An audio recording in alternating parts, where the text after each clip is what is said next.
When I saw the black car slow down beneath the overpass, I thought it was just another curious stranger, the kind who stared at us as if we were part of the scenery.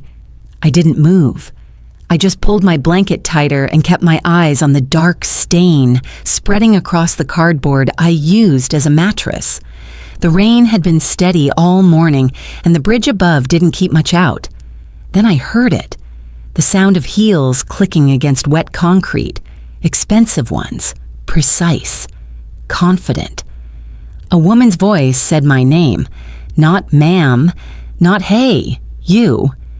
She said my name, the name I hadn't heard spoken like that in years. Clara?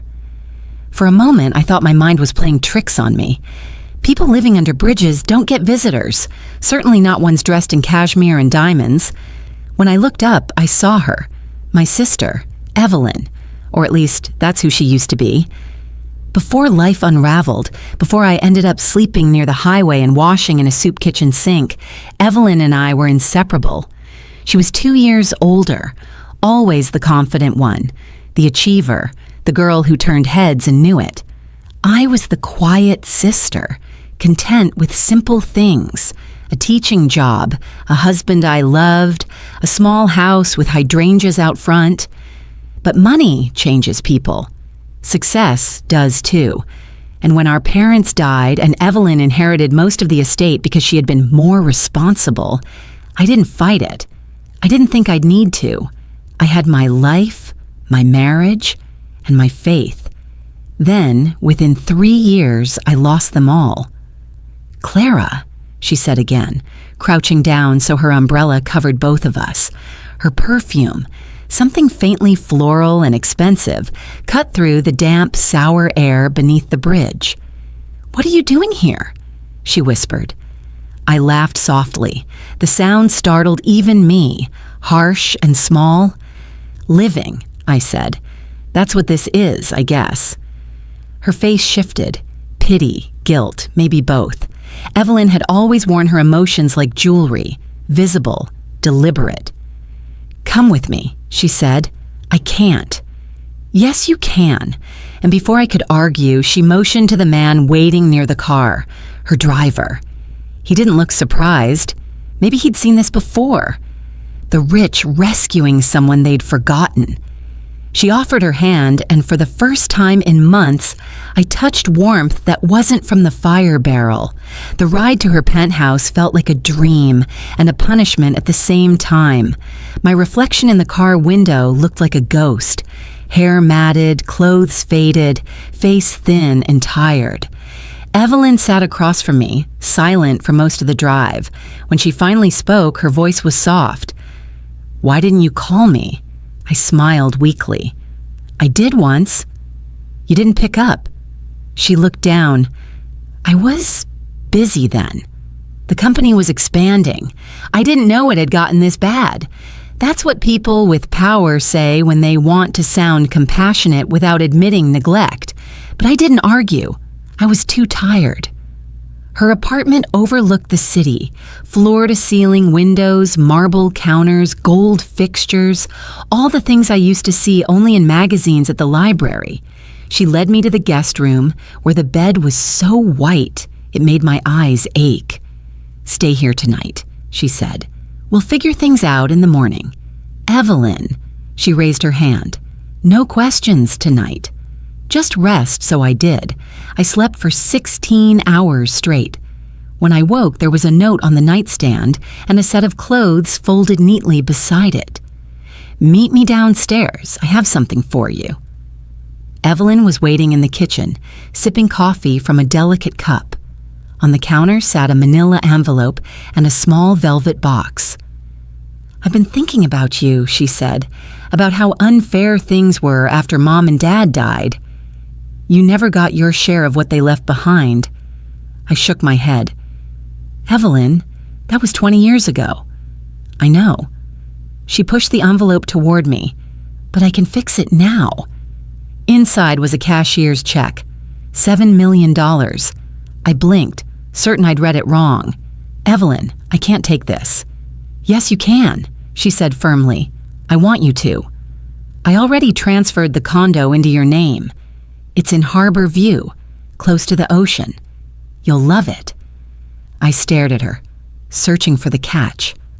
"Why?" Her eyes softened. "Because you're my sister. And I should have been there when you needed me." For a long time, neither of us spoke. The city lights flickered across the glass walls, and I realized how far apart our worlds had drifted. Then she smiled, the same confident smile she used to flash when she'd win a school prize or charm our father into giving her the car keys. "It's time you had a new start," she said. Moving into the condo felt like being dropped into someone else's life. It had everything: ocean view, a balcony, even a grand piano I didn't know how to play. Evelyn's assistant helped with the paperwork, and within days, my name was on everything. Neighbors smiled politely but didn't ask questions, the kind of people who sensed money and minded their own business. I tried to rebuild some rhythm: morning walks by the pier, coffee at the corner cafe, volunteering at the shelter that once fed me. For the first time in years, I could breathe. Sometimes Evelyn visited, always with gifts: silk scarves, jewelry, fancy candles. She'd talk about her travels, her investments, her board meetings. She never mentioned our parents or my years on the street, and I didn't ask. I was grateful.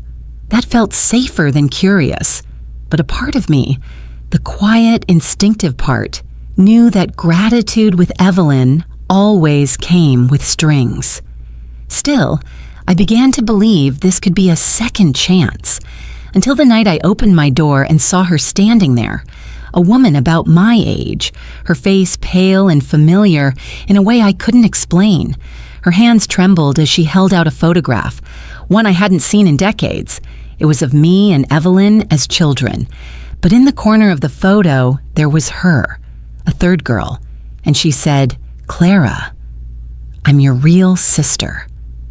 For a moment, I couldn't move.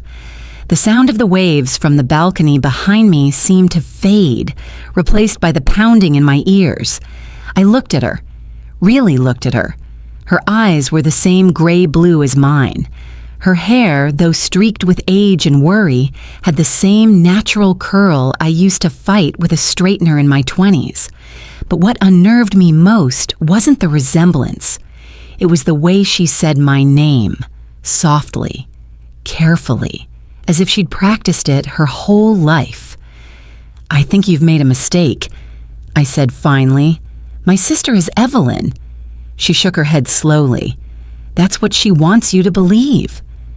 Her words felt like ice sliding down my spine. "Who are you?" I whispered. She stepped closer, her hands trembling. "My name is Elise. We were twins, separated after birth. Evelyn knows. She found me years ago, but she made sure you never did." I blinked. "That's impossible." She handed me the photograph. Up close, I could see it wasn't fake. The worn edges, the faint coffee stain on the corner. 3 little girls, maybe 6 years old, in matching dresses. One of them, me, missing a front tooth. Evelyn standing tall beside me, and between us, a girl I didn't remember, Elise. I let her inside because it felt too cruel to leave someone like that standing in the hallway. My heart was racing, my mind a blur of confusion and disbelief. She looked around the condo, her gaze settling on the framed photo of me and Evelyn on the console table. "You really don't remember me?" I shook my head. "No, I don't even know what to say." "That's because she made sure you wouldn't," Elise said bitterly. "She changed records, paid off people. When our parents died, she took everything, not just the money, but our history." "Why would she do that?" Elise's voice broke. "Because I was born first. And the family fortune. It was meant for the eldest." I stared at her. The words didn't make sense, not in the life I'd lived, not in the Evelyn I thought I knew. She must have seen the doubt on my face because she sighed and reached into her purse, pulling out a faded birth certificate. "Look," she said, handing it to me. Compare the dates. I read them.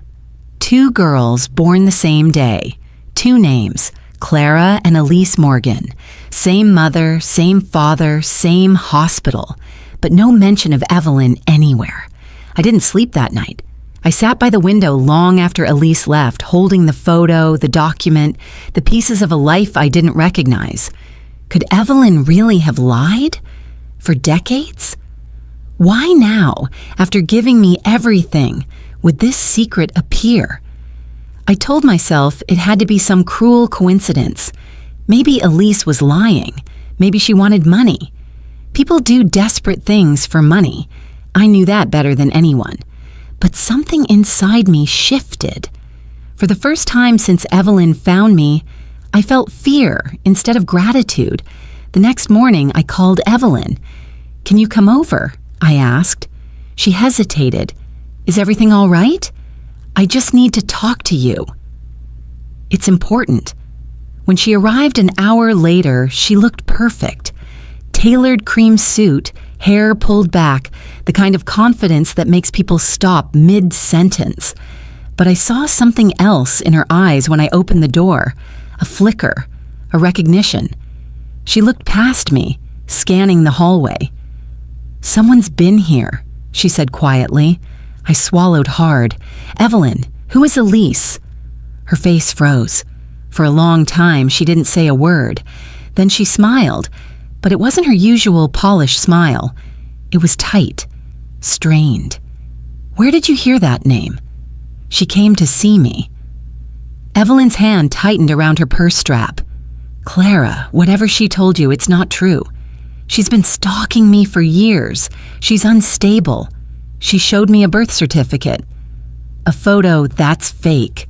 People forge things all the time. Why would she do that?" Her tone softened, shifting into something almost pitying. "Because she's sick.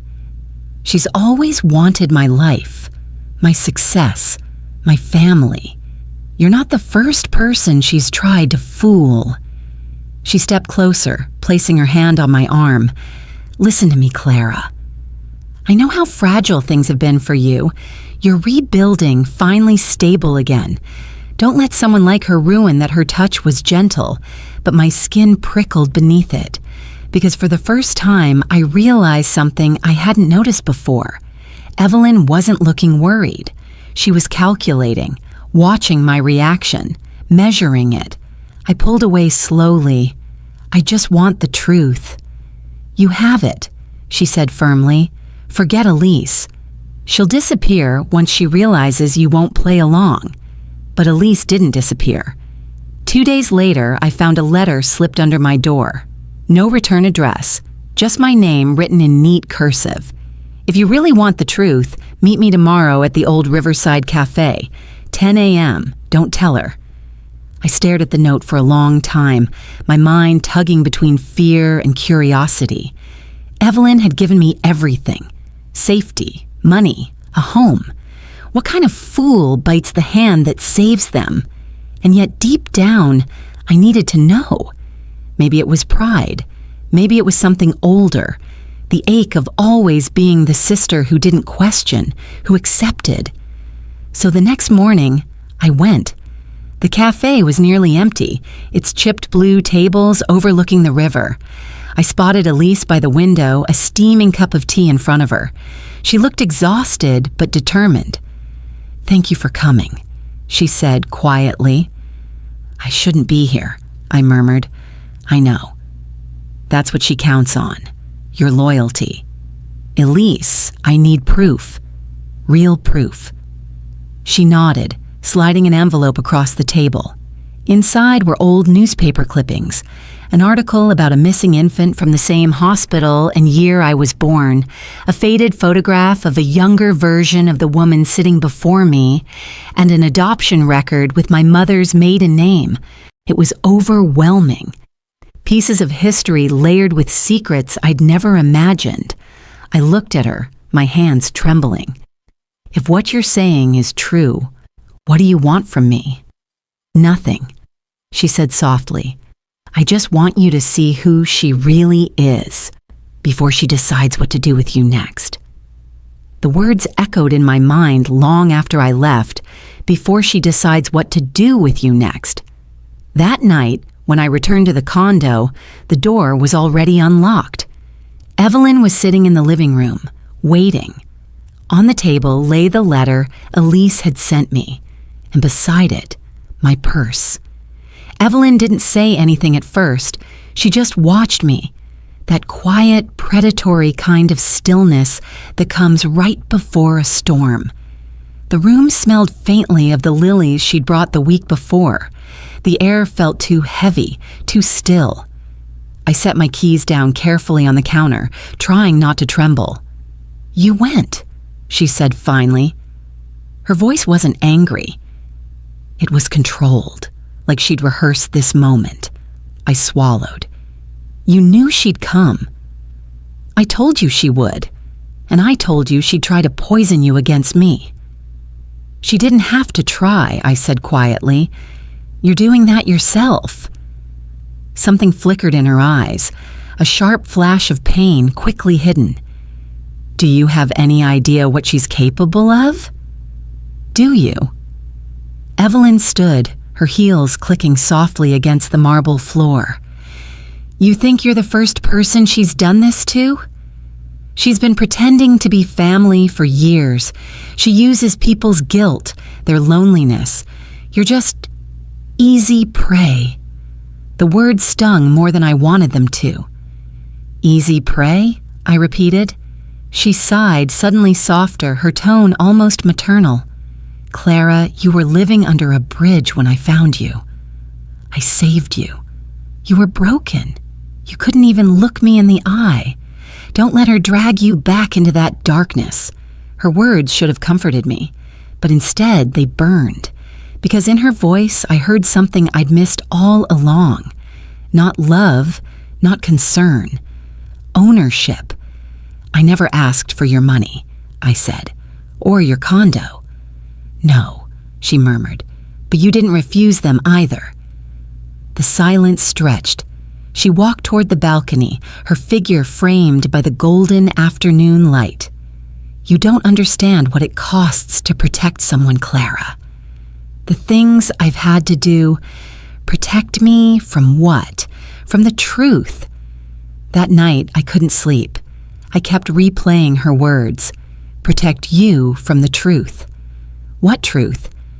I got up around 2 a.m., pacing the living room. The city lights shimmered below, the hum of cars distant and strange. Something in me shifted again. That fragile sense of gratitude I'd clung to since the day she found me. It cracked. Because when someone truly loves you, they don't talk about protection like it's a cage. They don't call you prey, and they certainly don't keep secrets about who you really are. The next morning, I made a decision. I went to see Elise again. But this time, I didn't tell anyone. She opened the door of her small apartment with a cautious smile. "You came back." "I need to know everything," I said. "No more half-truths." Elise nodded and led me inside. The place was modest, peeling wallpaper, mismatched chairs, a stark contrast to Evelyn's world of silk curtains and marble floors. On the table were piles of papers, documents, and photographs spread out like evidence in a courtroom. "This," she said, pointing to a faded hospital ledger, "is the record from the night we were born. 2 girls, 1 delivery. Our mother died a few days later. Evelyn, the woman you call your sister, was adopted by another family connected to the Morgans. When she found out about me, she decided to erase the past." I looked closer. The handwriting was faint, but there it was. My mother's name. The dates matched mine exactly.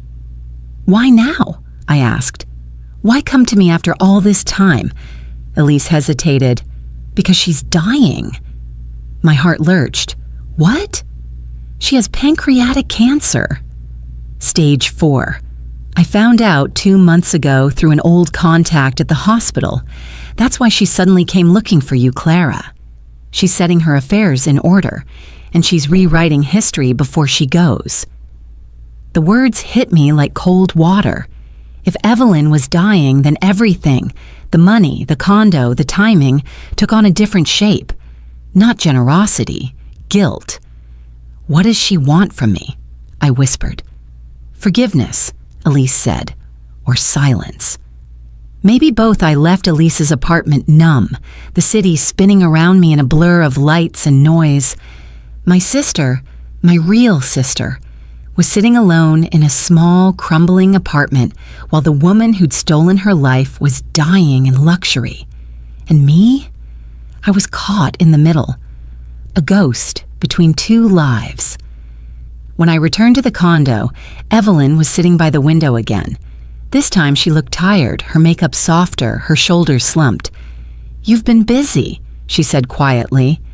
I didn't deny it. "Is it true?" She didn't answer right away, just stared out at the skyline. "What did she tell you?" "That you're dying." A small, humorless laugh escaped her lips. "So she told you everything then?" "Why didn't you?" "Because I wanted you to see me as your sister," she whispered, "not as a dying woman trying to make peace with her sins." I felt my throat tighten. "So it's true?" "Elise is—" "Yes," she said. "She's your twin." "Not mine." I took her place. The confession hung in the air like smoke.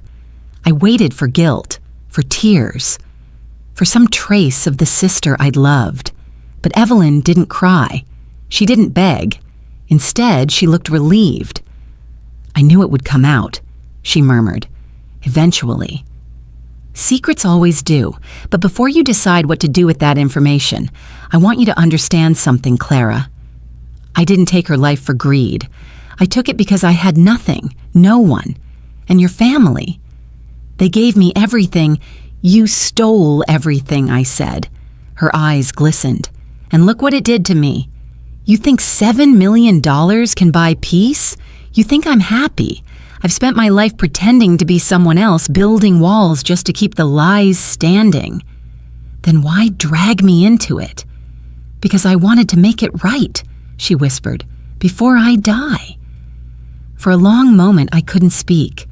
Evelyn stood and walked toward me, her expression weary, human, stripped of all that billionaire polish.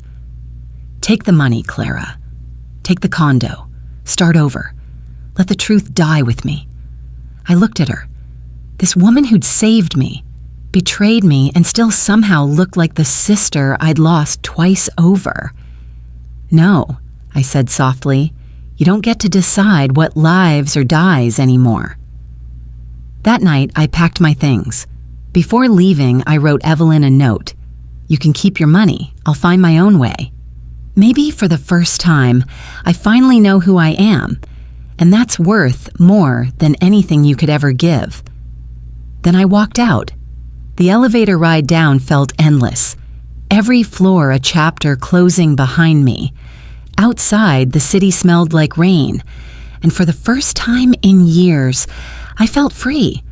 But freedom, I would learn, doesn't always mean peace, because 2 weeks later, Evelyn's lawyer called.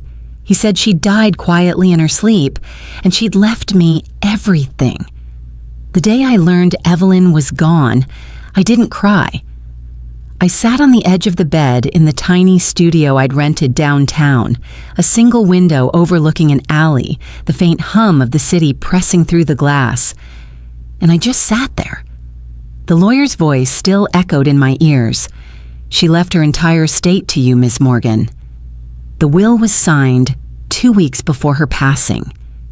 2 weeks. That was the night I'd walked away. The night I told her she couldn't buy redemption. Now she was gone, and somehow she'd found a way to give it all to me anyway.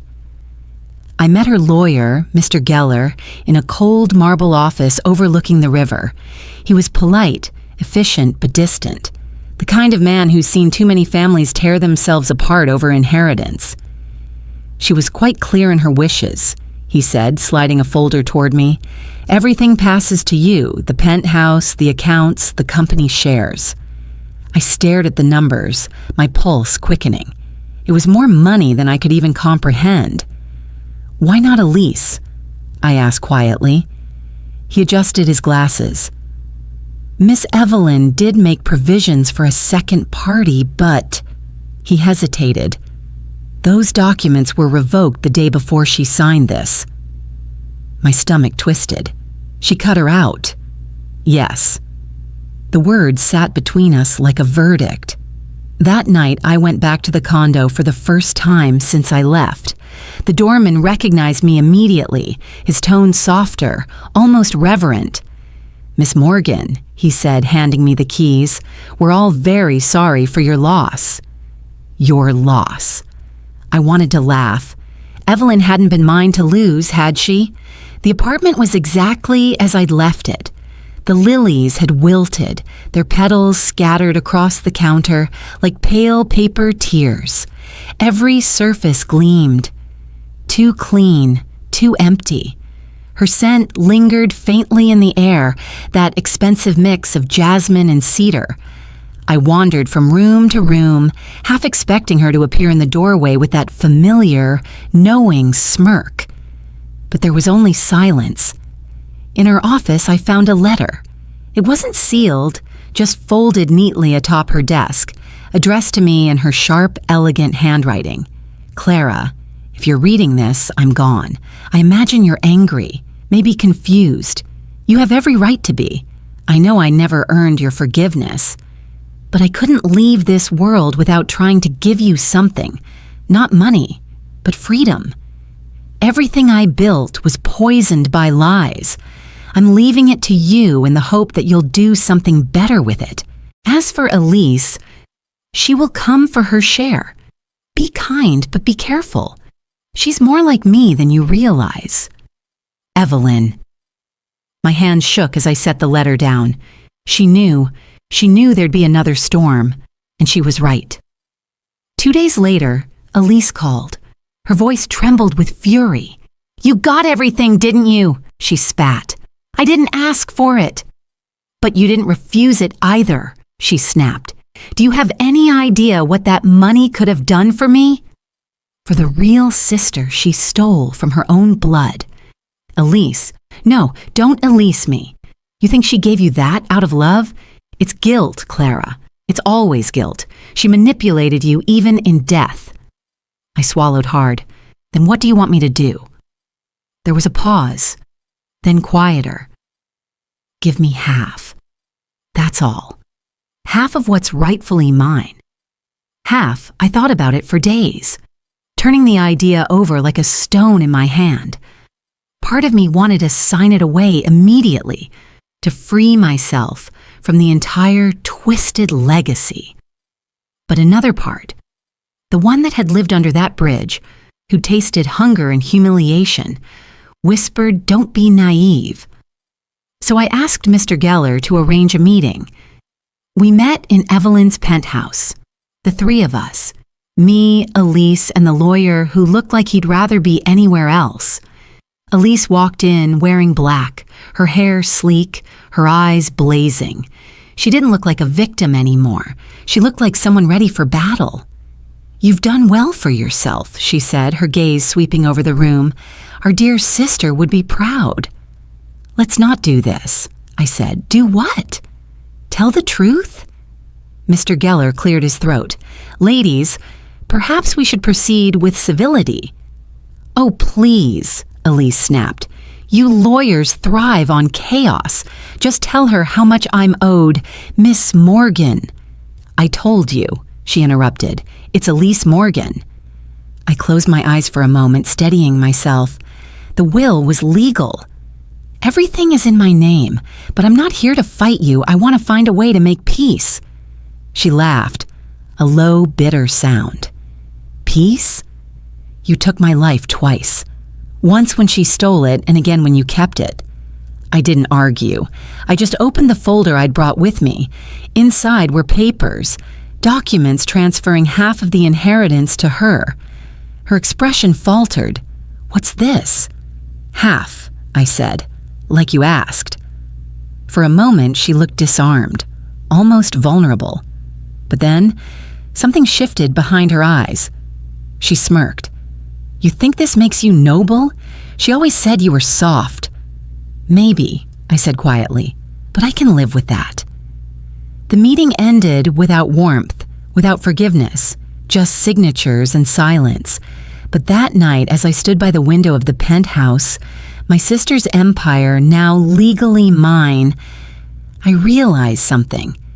Kindness had cost Evelyn everything, but cruelty had eaten her alive, and I wasn't going to let it eat me too. Over the next few months, I began liquidating her assets. The luxury cars, the jewelry, the house in Italy I'd never seen. I donated most of it to women's shelters, addiction programs, small charities helping people start over. Each check I signed felt like a small exorcism, but the guilt didn't fade completely, because every now and then I'd see her reflection in the glass, that sharp, knowing look that reminded me of the woman who'd saved me and destroyed herself in the same breath. 6 months after Evelyn's death, I got another call. A private investigator. He said Elise had been arrested for fraud. She'd used part of her inheritance to open a foundation that turned out to be a front for laundering money through false donations. I hung up the phone, numb. History, it seemed, had repeated itself, just in different clothes. And once again, I was left with the ashes. That night, I went back to the bridge where Evelyn had found me. The city lights shimmered on the water below, and I stood there, remembering the woman I was, cold, lost, invisible, and then the woman I'd become, not rich, not powerful, but awake. Evelyn's money had changed everything around me, but it hadn't changed me, because deep down, I still believed that peace couldn't be bought. It had to be earned. As I turned to leave, I whispered into the night, "Rest now, Evelyn. Whatever you were running from, it's over." And for the first time, I almost believed it. When the news broke, it wasn't on some quiet website or whispered through social circles. It was everywhere. Heiress fraud scandal shocks the city. Charity founder accused of laundering millions. And right under those headlines, Elise Morgan's picture. The same face that had once looked at me with tears and trembling words now stared from news feeds with defiance and painted lips. It was surreal, watching her downfall play out like a mirror of Evelyn's legacy. I should have felt vindicated, maybe even satisfied, but instead I just felt tired, because the truth was, there were no winners in our story. Only women carrying the weight of secrets too heavy for their hearts. The press wouldn't leave me alone. Reporters called, messages flooded in. Everyone wanted a quote from the real sister. One morning, a journalist cornered me outside a cafe. "Miss Morgan, did you know about the fraudulent foundation your sister ran?" I stopped, looked straight into the camera, and said the only thing I truly felt. There are no winners when family turns against family. We all lose something that money can't replace. Then I walked away. That clip went viral within hours. Not because it was dramatic, but because it was true. People shared it with captions like, "Finally, someone said it, and forgiveness doesn't erase pain." It wasn't the kind of fame I wanted, but maybe it was the one I needed. A way to close the chapter with honesty, not bitterness. Weeks passed. The courts froze Elise's accounts. Her name became a punchline in social gossip. But for me, the noise only reminded me how fragile reputations are. How quickly compassion can twist into curiosity, and curiosity into judgment. One afternoon, Mr. Geller called again. "Elise is requesting to see you," he said, "at the detention facility." I hesitated. Why? She wouldn't say.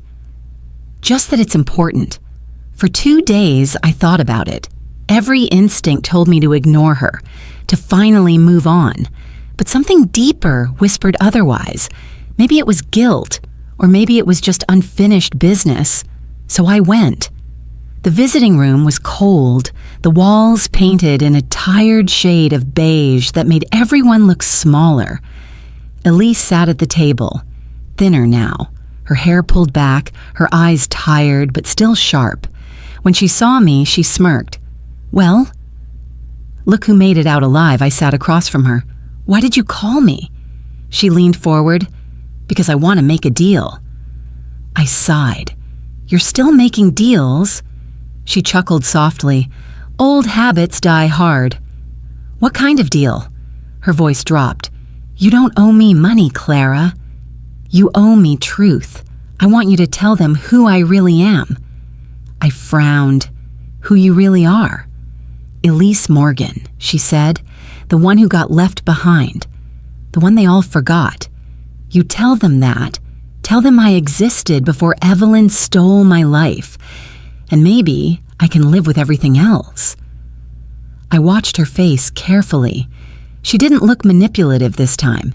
She looked tired, like she'd finally realized there was no power left to grab. "Why me?" I asked. "Because you're the only one who can make them listen," she said. "You have her money, her name, her ghost. People believe you. I didn't give her an answer that day. But when I left the prison, I sat in my car and stared at the steering wheel for a long time. Part of me wanted to bury the story, to let both women fade into memory. But another part knew the truth mattered, not for Evelyn, not for Elise, but for me. Because silence was how this whole mess began. 2 weeks later, I did what she asked. I went on a national talk show, something I never imagined myself doing, and told our story. Every detail, the bridge, the money, the fake sister, the real one, the lies, the guilt, the end. I didn't dramatize it. I didn't cry. I just told the truth. And when it aired, people didn't mock or pity me. They listened. The comment sections filled with stories. People sharing their own betrayals, their own complicated families, their own paths to forgiveness. It was strange and beautiful and humbling. A week later, I got a letter from Elise. The handwriting was shakier this time. "Clara, I watched your interview. You told the truth. Not the one that flatters, but the one that hurts. Thank you. Maybe for the first time, I feel seen. I don't expect forgiveness, but I do hope you find peace, the kind that isn't bought or begged for or borrowed from someone else's pain. E." I folded the letter and kept it in my journal. For once, her words didn't sting. They just settled. The world eventually moved on. Scandals fade, names get replaced, and stories like ours become old headlines. But I carried something different, a quiet kind of peace. Not the kind that comes from wealth or redemption, the kind that comes when you stop running from what's broken and finally face it. I didn't return to Evelyn's penthouse again. I sold it, donated the proceeds to the shelters that once gave me warmth when I had none. Then I moved to a small coastal town, far from the noise, the lights, and the ghosts of what used to be. Every morning, I'd walk by the water with a cup of coffee, the salt in the air grounding me back to the simplest truth. You can lose everything, your family, your trust, your name, and still rebuild something honest. One morning, a woman approached me by the pier. She'd seen my interview months ago. She said, "You don't know me, but your story helped me forgive my own sister. She stole from me.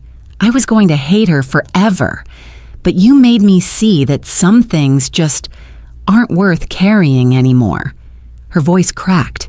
I hugged her, and for the first time I realized that maybe, just maybe, that was what Evelyn had wanted all along. There's something about the sea that teaches you silence. It doesn't rush to explain. It doesn't apologize for its storms. It simply moves back and forth, endless, steady, forgiving. That's what my life had become in the months after the scandal. No more reporters, no more lawyers, no more luxury cars waiting in the driveway. Just me. A quiet rental cottage overlooking the water, my own 2 hands, and mornings that began with the sound of gulls instead of the buzz of a phone. For the first time in decades, peace wasn't something I was chasing. It was something I was living. I got a job at a small bookstore by the harbor, the kind of place that smelled like paper and rain, with crooked shelves and a bell that jingled every time someone entered. The owner, a kind man named Arthur, hired me after a single conversation. He didn't recognize my name, and I didn't offer it. We just talked about books and loneliness, and how both can heal if you let them. Every day felt like a small act of reclamation. I was building something real again. Not from Evelyn's money, but from my own hands, my own breath. Sometimes customers would linger and tell me their stories. Divorces, lost parents, estranged children. I never told them mine. I just listened, because I'd learned that sometimes listening is the only thing that truly saves a person. One evening, as I was closing the shop, I noticed a letter tucked beneath the door. No return address, just my name in a handwriting I didn't recognize. Inside was a single photograph, a woman standing in a field of wildflowers, smiling at the camera. On the back, a few words written in soft, uneven ink. She's free now. Thank you. I didn't know what free meant. Maybe Elise had been released early for good behavior. Maybe she'd found her own version of peace, wherever she was. I didn't need to know more. For once, not knowing felt like enough. A year passed, then 2. The world forgot our story. The billionaire's fall, the inheritance scandal, the twin sisters torn apart by lies. New scandals replaced ours. But in that forgetting, I found freedom too. I started volunteering at the same shelter I'd once slept in, the one where Evelyn had found me all those years ago. The first night I walked in, the smell of disinfectant and burnt coffee brought back memories so sharp I had to stop and breathe. A young woman behind the desk looked up and smiled. "First time volunteering?" she asked. I nodded. "Not the first time I've been here," I said softly. She didn't ask what I meant, and I was grateful. That night, as I handed out blankets, I met a girl sitting alone in the corner, barely 20, eyes wide and scared, clutching her backpack like armor. I sat beside her and offered her a cup of soup. She hesitated, then whispered, "Why are you helping me?" I smiled, because someone once helped me. That moment changed everything. From then on, I spent most of my time at the shelter, organizing donations, helping women find housing, teaching basic budgeting. Each life I touched reminded me that healing doesn't come from erasing the past. It comes from giving your pain a purpose. And maybe, in some strange way, that's what Evelyn wanted me to do with the inheritance. Not spend it, not flaunt it, redeem it. Sometimes, on quiet nights, I still dream about her. She's not in her penthouse anymore. She's younger. Maybe the version of herself before the money, before the lies. We're sitting by the bridge where she found me, our feet dangling over the edge, the city humming below. She turns to me and says, "You did what I couldn't, Clara." You let go. And I wake up with tears on my face, not the heavy kind, but the kind that cleanse. One Sunday morning, Arthur from the bookstore brought me coffee and said, "You know, you should write all this down." I laughed. No one would believe it. He shrugged. "They don't have to. Just tell it the way it felt." That night, I opened my old journal, the same one where I'd tucked Elise's letter, and began to write. Not as the woman who'd been saved by a billionaire, not as the one who lost everything, but as someone who finally understood that forgiveness isn't about them. It's about you. When I finished the last page, I didn't cry. I just closed the book and placed it by the window, where the dawn light could touch it. The sea was calm that morning, still, silver, endless. And for the first time, I whispered the words I'd never said out loud. I forgive you, Evelyn. I forgive you, Elise. I forgive me, because healing isn't a single moment. It's waking up one day and realizing the weight you've carried so long isn't there anymore. It's remembering the bridge and the rain and the kindness that found you, and knowing you've finally come full circle. Sometimes I think about that night under the bridge, how the rain mixed with my tears, how the world felt like it had already decided I was finished. And then I think about how wrong it was, because even broken things can bloom again if they're given a little light. I used to believe that money could fix what people broke, that if someone handed you a house, a car, a check, they were giving you love. But love doesn't come in envelopes or keys or contracts. It comes in quiet apologies, in the hand that reaches for yours even when it shakes, in the courage to forgive someone who may never say sorry. When Evelyn gave me that money, she thought she was saving me. But what she really did was give me the chance to save myself. And that's what I wish for anyone listening to my story. That you don't wait for someone to rescue you before you start living again. Because sometimes healing doesn't arrive dressed in kindness. Sometimes it comes wrapped in loss. And even then, it's still a gift. If you've ever been betrayed by someone you trusted, if you've ever stood in the ruins of a life you didn't deserve to lose, I hope you know this. You are not broken beyond repair. You are simply becoming someone new. And maybe that's the quiet miracle we never talk about. The way pain remakes us into something gentler, stronger, wiser. Tell me, my dear, if the person who once hurt you came back and said they wanted to make things right, would you take their hand again? Or would you finally learn to walk away in peace? Let me know in the comments. And if this story touched your heart, don't forget to follow for more stories like this one. Until next time, this was Auntie May's voice, reminding you that even the deepest scars can still become beautiful